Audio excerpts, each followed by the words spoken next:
নমস্কার, চাঁদনি চ্যানেলে আপনাদের স্বাগত জানাই।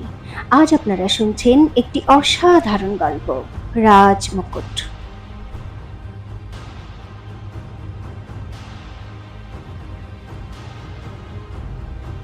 তাড়াতাড়ি চন্দ্রাবতী ও সোনাল দৌড়ে পুরনো প্রাসাদের বাইরে বেরিয়ে এলো, আর একটা অন্ধকার নির্জন গলিতে ঢুকে পড়ল। সোনাল হাঁপাতে হাঁপাতে বলল, হায় হায় মহারানী মা, একটু দয়া করুন আমার ওপর, আর দৌড়তে পারছি না। চন্দ্রবতী দাঁড়িয়ে পড়ল আর মজা করে বলল, কেন, তুমি তো কথা দিয়েছিলে আমার প্রতিটা পদক্ষেপে তুমি আমার সঙ্গে থাকবে, তাতে যদি প্রাণও দিতে হয় তো দেবে। বলতে বলতে চন্দ্রবতী নকল দাড়ি গোঁফ ঠিক করতে লাগলো। জোরে জোরে শ্বাস নিয়ে ধাতস্থ হতে হতে সোনাল বলল, প্রাণ নিতে হলে নিয়ে নিন মহারানী মা, কিন্তু আর দৌড় করাবেন না। মনে হচ্ছে আমার ফুসফুসটা দেহ থেকে বাইরে বেরিয়ে এসে পড়বে। হঠাৎ লোকেদের দৌড়ানোর শব্দ চন্দ্রাবতীর কানে এলো। সোনালকে চুপ করে থাকার ইশারা করে আস্তে আস্তে বলল, ঠিক আছে, এখন নিজের মুখকে একটু বিশ্রাম দাও আর চুপচাপ এখানে লুকিয়ে থাকো, ওই গুন্ডারা এখনো আমাদের পিছনে আসছে। কিন্তু এই গলির মধ্যে থাকা সোনালের একেবারেই ইচ্ছা ছিল না, তাই একটু নাটক করে বলল, আরে বিক্রমগড়ের মহারানী মা, এরকম দুর্গন্ধ আর নোংরা জায়গায় লুকোবেন? এর থেকে ভালো জায়গা আমার জানা আছে, আসুন আসুন আমার সঙ্গে।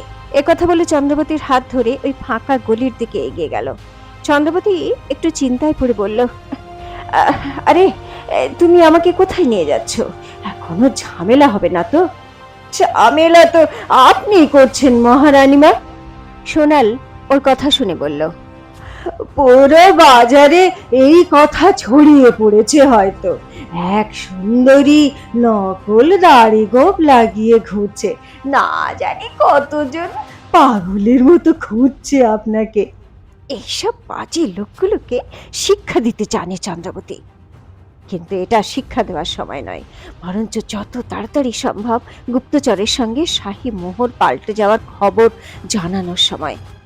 চন্দ্রবতী মনে মনে ভাবতে ভাবতে সোনালের সঙ্গে হাঁটতে লাগলো। পুরো রাস্তা ওর মন নকল দাড়ি গোঁফের উপর ছিল, কারণ ও ভয় পাচ্ছিল যদি ওকে কেউ চিনে ফেলে তাহলে সব নষ্ট হয়ে যাবে। এই নিন মহারানী মা, এক শাহী সরাইখানা শুধু আপনার জন্য। তাড়াতাড়ি সোনাল চন্দ্রবতীকে নিয়ে সরাইখানার ভিতরে এসে পৌঁছল।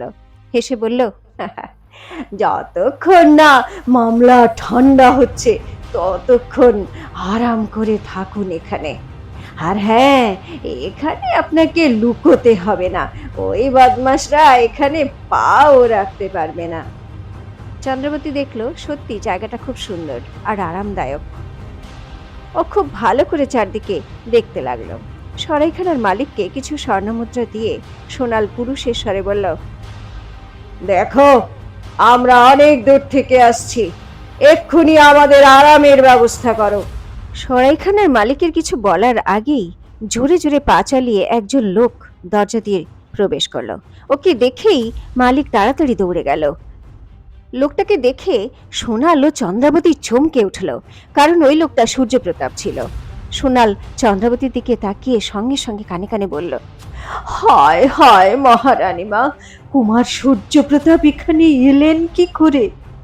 জবাবে চন্দ্রাবতী কঠিন হয়ে বলল, এক্ষুনি নিজের মুখ ঢাকো। সোনাল সঙ্গে সঙ্গে নিজের পাগড়ি দিয়ে নিজের মুখ ঢেকে নিল, কিন্তু ও ভিতরে ভিতরে কাঁপছিল। এদিকে চন্দ্রাবতীর পুরোপুরি বিশ্বাস ছিল সূর্যপ্রতাপ ওকে চিনতে পারবেন না। ও কোনো ভয় না পেয়েই দাঁড়িয়ে থাকলো। সরাইখানার মালিক সূর্যপ্রতাপের দিকে মাথা নিচু করে প্রণাম করে বলল, প্রণাম রাজকুমার, বলুন আমার জন্য কি হুকুম আছে? সূর্যপ্রতাপ সঙ্গে সঙ্গে বলল, মহারাজ কিছুক্ষণের জন্য আজ এখানেই বিশ্রাম করবেন, এক্ষুনি ওনার থাকার খাওয়ার ব্যবস্থা করো। একথা বলে ও সঙ্গে সঙ্গে পিছন ফিরে চলে গেল। চন্দ্রাবতী ও সোনালের দিকে একবারের জন্য তাকালো না। এদিকে ওরা যেই একথা শুনল, সঙ্গে সঙ্গে ওদের পা থেকে মাটি সরে গেল। সোনাল কাঁপতে কাঁপতে বলল, হায় হায় মহারানীমা, এটা তো সত্যি সত্যি বিপদ হয়ে গেল। মহারাজও এই সরাইখানাতেই আসছেন। এখন কি হবে? যদি উনি আমাদের এখানে দেখে নেন, তাহলে তাহলে তো আমার গলা কেটে ফেলবেন। চন্দ্রবতীও ঘাবড়ে গিয়েছিল, কিন্তু সোনালের ভয় দেখে রেগে গিয়ে ওকে ধমক দিয়ে বলল, বলেছিলাম না ওই গলিতেই লুকিয়ে থাকো? না, তোমার ওখানে আরাম করার দরকার পড়লো। এখন মহারাজ আসার আগেই পালাও এখান থেকে, পালাও। এ কথা বলার সঙ্গে সঙ্গে ও সরাইখানার দরজার দিকে দৌড় লাগালো। পিছন পিছন সোনালও দৌড়লো। আর ঠিক তখনই দরজার দিক থেকে জয়ধ্বনি শোনা গেল, মহারাজ বীরেন্দ্র প্রতাপের জয়, রানী মোহিনীর জয়। চন্দ্রবতী ও সোনাল দাঁড়িয়ে পড়ল। দেখলো মহারাজ বীরেন্দ্র প্রতাপের দলবল সরাইখানার দরজার দিকে আসছে। সবার আগে বীরেন্দ্র প্রতাপ নিজে, তার দুপাশে মোহিনী এবং সূর্যপ্রতাপ, এবং তার পিছনে রাজ্যের কিছু বিশিষ্ট দেওয়ান এবং সভাসদরা আসছে। চন্দ্রবতী খুব চিন্তায় পড়ে গেল, কারণ এখান থেকে পালানো এবার খুবই কঠিন হয়ে গেল। কিন্তু সোনালের মহারাজকে সামনে দেখে ভয়ে হাত পা কাঁপতে শুরু করে দিল। ও যে কোনো সময় অজ্ঞান হয়ে যেতে পারে। ও ভয়ে কাঁপতে লাগলো। ওর অবস্থা এমন হলো যে ওর মুখ থেকে আর কথাই বেরোচ্ছিল না। তবু অনেক চেষ্টা করে বলতে লাগলো, মহারানীমা, নকল দাড়ি গোঁফ থাকার জন্য আপনি তো বেঁচে যাবেন, কিন্তু আমার মুখে শুধুমাত্র নকল গোঁফ আছে। আমি ধরা পড়ে যাব। মহারাজ আমাকে ঠিক ঠিক চিনতে পারবেন। আমাকে টুকরো টুকরো করে কেটে গাঙের জলে ভাসিয়ে দেবেন তিনি। হে ভগবান কৃষ্ণ, রক্ষা করো আমাকে। চন্দ্রবতী ওকে আবারও বকে উঠে বলল, এরকম কাপুরুষের মতো কাঁদা বন্ধ করো। মহারাজ তোমার গোঁফ খুলে তোমার মুখ দেখবেন না। তাছাড়া মহারাজ এখন দূরে আছে। তখনই ও দেখলো সরাইখানার মালিক আর সব চাকর বাকরেরা মহারাজ বীরেন্দ্র প্রতাপ ও মোহিনীর থাকার এবং খাওয়ার রাজকীয় বন্দোবস্ত করার জন্য দৌড়ি হুটোপুটি করতে লেগে গেছে। তাড়াতাড়ি একটা উপায় সন্ধান করলো এবং সোনালকে বলল, তাড়াতাড়ি এসো, আমরা চাকরদের মধ্যে মিশে যাই, তারপর সুযোগ বুঝে এখান থেকে পালিয়ে যাব। সোনালের কাছে চন্দ্রবতীর কথা শোনা ছাড়া অন্য কোনো উপায় ছিল না। ওরা দৌড়ে গিয়ে চাকরদের দৌড়দৌড়ির মধ্যে ঢুকে পড়ল। কিছুক্ষণের মধ্যে মহারাজ বীরেন্দ্র প্রতাপ ও রানী মোহিনীর বিশ্রামের জন্য সরাইখানার সবচেয়ে বড় একটা ঘর রাজকীয়ভাবে তৈরি করা হলো। বীরেন্দ্র প্রতাপ একটা লম্বা গলি বারান্দা দিয়ে হেঁটে সেই ঘরের দিকে যাচ্ছিল। তা দেখে চন্দ্রবতী সঙ্গে সঙ্গে সোনালকে ইশারা করলো, আর ওরা দুজন চাকরদের থেকে আলাদা হয়ে ওখান থেকে সরে পড়ার চেষ্টা করতে লাগলো। তখনই সরাইখানার এক রাঁধুনি একটা ধোঁয়া ওঠা বড় খাবারের থালা চন্দ্রবতীকে ধরিয়ে দিয়ে বলল, যা, এটা নিয়ে গিয়ে ভোজন কক্ষে রেখে দিয়ে আয়, মহারাজ ওখানে এলেন বলে। চন্দ্রবতী তাড়াতাড়ি ওই থালাটা নিয়ে ওখান থেকে চলে গেল। সোনালো ওর পিছন পিছন যেতে লাগলো। ওরা তো জানতোই না খাবারের ঘর কোথায় আছে। এর জন্য পালানোর সুযোগ খুঁজতে খুঁজতে এদিক ওদিক ঘুরছিল।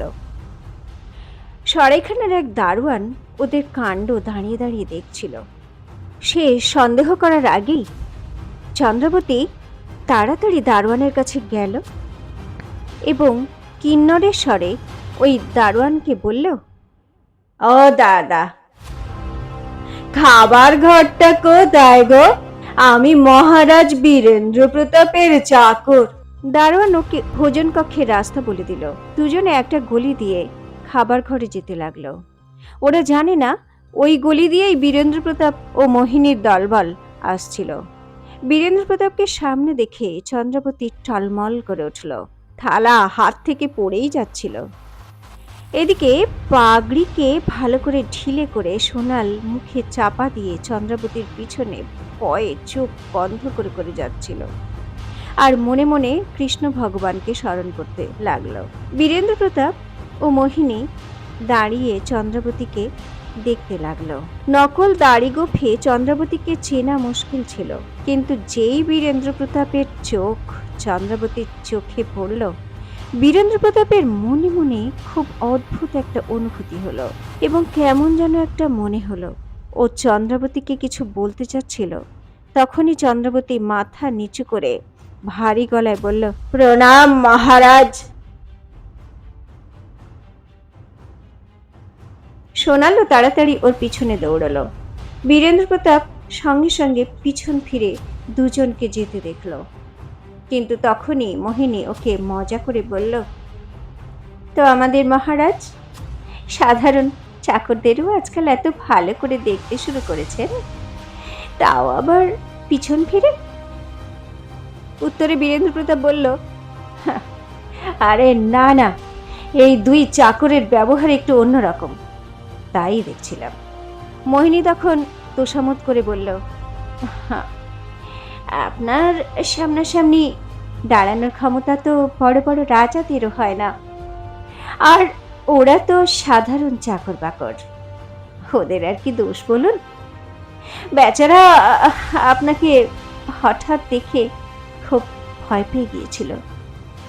চলুন এবার একটু বিশ্রাম করে ভোজন করা যাক। বীরেন্দ্র প্রতাপ এখন মোহিনীর সঙ্গে নিজের ঘরের দিকে যেতে লাগলো। এদিকে চন্দ্রাবতী আর সোনাল গলি দিয়ে ভোজন কক্ষের দিকে যাওয়ার বদলে বাইরে যাওয়ার রাস্তা খুঁজতে লাগলো। সোনাল স্বস্তির নিঃশ্বাস ছেড়ে বলল, মহারানী মা, এবারের মতো ভগবান আমাদের বাঁচিয়ে নিলেন, কিন্তু পরের বার আপনার সঙ্গে আর এরকম বিপদের মধ্যে আমি নেই। ও বাবা, ও বাবা গো। চন্দ্রাবতীর ঠোঁটের কোণে হাসি খেলে গেল। সে বলল, ব্যাস, তুমি এতেই ঘাবড়ে গেলে? তুমি আমার এত সঙ্গ দিয়েছ, এটাই অনেক সোনাল। এখন তাড়াতাড়ি এখান থেকে পালিয়ে চলো। তাড়াতাড়ি ওরা মুখ্য দরজার দিকে যেতে লাগলো, এবং সামনে বিশাল বড় দরজা দেখে হাঁপ ছেড়ে বাঁচল। ওরা সঙ্গে সঙ্গে সরাইখানা থেকে বেরোতে চাইল, কিন্তু ওরা যেই দরজার বাইরে পা রাখলো, সঙ্গে সঙ্গে একটা উঁচু গলা শুনতে পেল। কি এমন তাড়া তোমার সুন্দরী?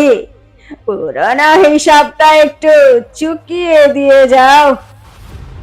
চন্দ্রাবতী ঘুরে দেখল সামনে সমুদ্র দাঁড়িয়ে, কিন্তু একা ছিল না, ওর লোকেরা ওর সঙ্গে হাতিয়ার নিয়ে দাঁড়িয়েছিল। তা দেখে সোনাল নিজের মাথা চাপড়াতে লাগলো। হে ভগবান, আজ এ কেমন পরীক্ষা দিচ্ছ তুমি? আগে কুয়ো তো পিছনে খাই, সরাইখানার ভিতরে মহারাজ, আর বাইরে এই বদমাশ লুচ্ছে লাফাঙ্গা সমুদ্র। এই মরণটা কোথা থেকে এসে পড়লো? হে ভগবান, এখন তুমিই রক্ষা করো। চন্দ্রাবতী বিপদে পড়েছিল। ও মনে মনে একটা সিদ্ধান্ত নিয়ে নিল, আর তখনই সমুদ্র ওর দিকে এগোতে এগোতে অসভ্যের মতো হাসতে হাসতে বলতে লাগলো, তোমার নরম হাতের স্পর্শ এখনো আমাকে ছটফট করাচ্ছে। কোন সুন্দর রমণীর থেকেও বেশি সুন্দর তুমি। এসো এসো, একান্তে নিয়ে গিয়ে দেখি তুমি সত্যি কিন্নর কিনা। এ কথায় চন্দ্রাবতী রেগে গিয়ে বলল, হাত ছাড়, হাত ছাড় আবার, না হলে তোর পরিণতি আগের থেকেও খারাপ হবে। এ কথা শুনে সমুদ্র ওর উপর ঝাঁপিয়ে পড়ল। চন্দ্রাবতী বিদ্যুতের গতিতে নিজেকে বাঁচালো, আর সঙ্গে সঙ্গে সমুদ্রের গলা চেপে ধরল। সমুদ্রের মুখ হাঁ হয়ে গেল। চন্দ্রাবতী সঙ্গে সঙ্গে নিজের কাছ থেকে একটা গাছড়া বড়ি বার করে সমুদ্রের মুখে পুরে দিল, যেটা সঙ্গে সঙ্গে ও গিলে ফেলল, আর সঙ্গে সঙ্গে কাঁচতে লাগলো খাপ খাপ খাপ করে। চন্দ্রাবতী ওকে ছেড়ে দিল আর হেসে বলল, এখন 10 দিন ধরে তুই কাঁচতে থাক, কাঁচতে কাঁচতে মরে যাবে তুমি। খুব ক্ষতিকারক বিষ দিয়েছি আমি তোমাকে। একথা শুনে খুবই ঘাবড়ে গেল সমুদ্র। ও নিজের লোকগুলোর ওপর চেঁচালো, দাঁড়িয়ে দাঁড়িয়ে কি দেখছো তোমরা? মেরে ফেলো ওকে, মেরে ফেলো। পলকের মধ্যে সমুদ্রের সব গুন্ডারা একসঙ্গে চন্দ্রাবতীর উপর ঝাঁপিয়ে পড়ল। চন্দ্রাবতীও সঙ্গে সঙ্গে ওর কোমর থেকে লুকোনো ছুরি বার করে ওদের সঙ্গে লড়তে শুরু করে দিল। ওকে বিদ্যুতের গতিতে ওদের সঙ্গে লড়তে দেখে সোনাল হাঁ হয়ে গেল। হায় হায় মহারানী মা, রণক্ষেত্রের সুদক্ষ যোদ্ধার মতো আপনি তো লড়ছেন, এটা কি করে সম্ভব? একটা ছোট ছুরি দিয়ে তলোয়ার আর বর্ষার সঙ্গে লড়ছেন, কিন্তু এরকম লড়াই কখন শিখলেন আপনি? সোনালির মতো একই অবস্থা ছিল সমুদ্রেরও। ও অবাক হয়ে ভাবছিল, এই কিন্নর এত লড়াকু হলো কি করে? চন্দ্রবতী ভুলে গিয়েছিল ও মহারানী, আর ও নকল দাড়ি গোঁফ লাগিয়ে আছে। ছুরির ধারে গুন্ডাদের গলা ও একের পর এক কেটে ফেলছিল। তখনই একটা গুন্ডা জোরে তলোয়ার দিয়ে চন্দ্রবতীকে আঘাত করলো। চন্দ্রবতী ছুরি দিয়ে আটকাতে গেল, কিন্তু ওর ছুরি দু টুকরো হয়ে ভেঙে গেল। এই দেখে গুন্ডা তলোয়ার দিয়ে ওর গলা কাটতে গেল। তখনই একটা বর্ষা হাওয়ায় উড়ে এসে ওই গুন্ডার বুকে লাগলো। চন্দ্রাবতী চমকে পিছন ফিরে দেখল, সরাইখানার দরজায় বীরেন্দ্র প্রতাপ নিজের দেহরক্ষকদের সঙ্গে দাঁড়িয়ে আছে। ওই বর্ষাটা বীরেন্দ্র প্রতাপই ছুঁড়েছিল। বীরেন্দ্র প্রতাপকে দেখেই সমুদ্র আর তার গুন্ডারা অস্ত্র ফেলে পালিয়ে গেল। চন্দ্রাবতী চাইলেও ওখান থেকে পালিয়ে যেতে পারছিল না। সোনাল একটা দেওয়ালের পিছনে গিয়ে লুকিয়ে পড়ল। চন্দ্রাবতী চোখের কোণ দিয়ে বীরেন্দ্র প্রতাপের দিকে দেখল। তার মুখ রাগে লাল হয়ে গেছে। চন্দ্রাবতী বিড়বিড় করে বলল, আমার নকল দাড়ি গোঁফ খুলে যায়নি তো? বলার সঙ্গে সঙ্গে নিজের মুখে হাত দিয়ে দেখল, আরো তর করে ঘামতে থাকলো। তখনই চুপচাপ বীরেন্দ্র প্রতাপ চন্দ্রাবতীর দিকে এগিয়ে এলো। ওর নজর ছিল চন্দ্রাবতীর মুখের দিকে। চন্দ্রাবতীর সঙ্গে সঙ্গে নিচে মাটির দিকে তাকিয়ে এদিক ওদিক দেখতে লাগলো। তখনই ওর নজর পড়ল কিছু দূরে পড়ে থাকা ওর নকল দাড়ি গোঁফের দিকে। ও মনে মনে বলতে লাগলো, এখন বীরেন্দ্র প্রতাপ আমাকে জ্যান্ত পুঁতে ফেলবে। তখনই বীরেন্দ্র প্রতাপ ওর দিকে হাত বাড়িয়ে ওর মুখ তুলে ধরল। চন্দ্রাবতীর মুখ বীরেন্দ্র প্রতাপের সামনে ছিল, কিন্তু ভয়ের চোটে ওর চোখ বন্ধ করে নিয়েছিল। কি হবে এখন? কি করতে চলেছে বীরেন্দ্র প্রতাপ চন্দ্রাবতীর সঙ্গে? চন্দ্রাবতী তার গুপ্তচর মাধবের সঙ্গে দেখা করতে পারবে? জানার জন্য শুনতে থাকুন রাজমুকুট, এক ঐতিহাসিক প্রতিশোধ, শুধুমাত্র চাঁদনির সঙ্গে, চাঁদনি চ্যানেলে।